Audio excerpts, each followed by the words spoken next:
कुर्नी उपचुनाव में महागठबंधन के लिए सियासी काल साबित हुआ एमओ फैक्टर। कुर्नी उपचुनाव में कांटे के मुकाबले में बीजेपी के केदार प्रसाद गुप्ता कुर्नी में किंग बने हैं। केदार प्रसाद गुप्ता ने जेडीयू उम्मीदवार मनोज कुशवाहा को 3632 वोटों से हराकर चुनाव जीत लिया है। बीजेपी के लिए यह बड़ी जीत मानी जा रही है। बीजेपी की जीत पर बीजेपी राज्यसभा सांसद सुशील कुमार मोदी ने तंज कसते हुए कहा कि न लालू प्रसाद की बीमारी का इमोशनल कार्ड काम आया, न जेडीयू द्वारा बहाया गया पैसा। कुर्नी हार पर इस्तीफा दे नीतीश कुमार। यह कुर्नी उपचुनाव का रिजल्ट आ गया है। बीजेपी नेता शहनवाज हुसैन ने हाल में दावा किया था कि मोकामा उपचुनाव छोटे सरकार अनंत सिंह का चुनाव था। गोपालगंज में पार्टियां चुनाव लड़ रही थी, वहीं बीजेपी ने जीत दर्ज की। महागठबंधन की सरकार बढ़ने के बाद कुर्नी में पार्टियों की फाइट है। यहां भी बीजेपी जीतेगी। अब चूंकि बीजेपी जीत चुकी है, इस बार फिर से बहस शुरू हो गई है कि महागठबंधन की हार का कारण कौन रहा।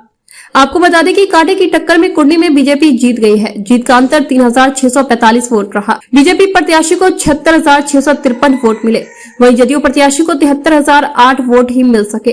जीत का अंतर 3645 वोट का रहा। सियासी जानकारों की माने तो यहाँ भी ओवैसी की पार्टी महागठबंधन के गले की फांस बन गई है और मुस्लिम वोटों को अपने पाले में कर लिया है। ओवैसी की पार्टी ने उतने ही वोट अपनी ओर खींचे, कमोवेश जितने वोटों के अंतर से महागठबंधन को हार मिली है। महागठबंधन को 3645 वोट से पराजय का सामना करना पड़ा है। वहीं ओवैसी की पार्टी को 3202 वोट मिले हैं। स्थानीय पत्रकार बताते हैं कि ओवैसी की पार्टी ने गोपालगंज की तरह खेल कर दिया और तेजस्वी की अपील भी काम नहीं आई। जहां जहां ओवैसी की पार्टी के उम्मीदवार चुनाव लड़ रहे हैं, वहां वहां मुस्लिम मतदाता पूरी तरह ओवैसी की पार्टी के साथ जा रहे हैं। कुल मिलाकर ओ यानी ओवैसी की पार्टी महागठबंधन की हार का कारण बनी है। वहीं दूसरी ओर स्थानीय वोटरों का कहना है कि मुकेश सहनी भी महागठबंधन की हार का कारण बने हैं।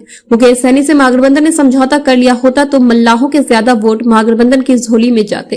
लेकिन बीजेपी सांसद अजय निषाद ने कुर्नी में मेहनत की और मल्लाहों को समझाया और उन्हें बीजेपी को वोट करने के लिए प्रेरित किया।